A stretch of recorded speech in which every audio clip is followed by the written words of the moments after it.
We Can Play. Dones que han canviat el món. Cada carta conté a banda i banda una il·lustració d'una dona i el relat d'un fet històric. I en una de les cares, la data d'aquest. Col·locarem les cartes apilades enmig de l'espai de joc, de manera que no es puguin veure les dates dels esdeveniments. Començarà la partida la persona que més s'acosti a encertar la data de la primera carta. Al seu torn, cada persona agafarà una primera carta, li donarà la volta i la col·locarà davant seu mostrant la data del succés.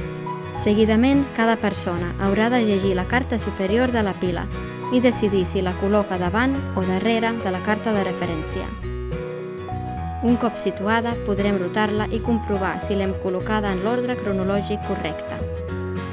Si la carta s'ha col·locat de forma incorrecta, haurem de retirar-la i serà el torn de la persona següent. Si s'ha col·locat correctament, la carta romandrà a la línia i tindrem dues opcions: cedir el torn a la persona següent o intentar col·locar una carta més, carta de risc, amb el risc de perdre la resta de cartes si ens equivoquem. Tan sols podrem arriscar-nos una vegada a cada torn. El joc conté també 5 cartes anònimes.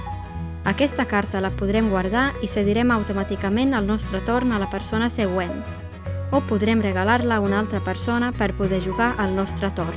Si la guardem, podrem fer servir la carta anònima a partir del proper torn.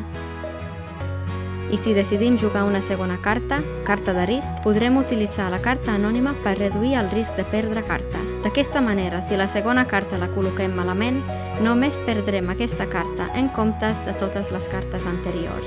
Cada carta anònima es podrà utilitzar tan sols una vegada.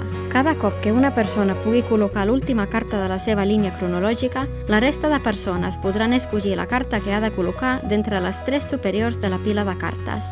Guanyarà qui abans aconsegueixi formar una línia cronològica de 7 cartes.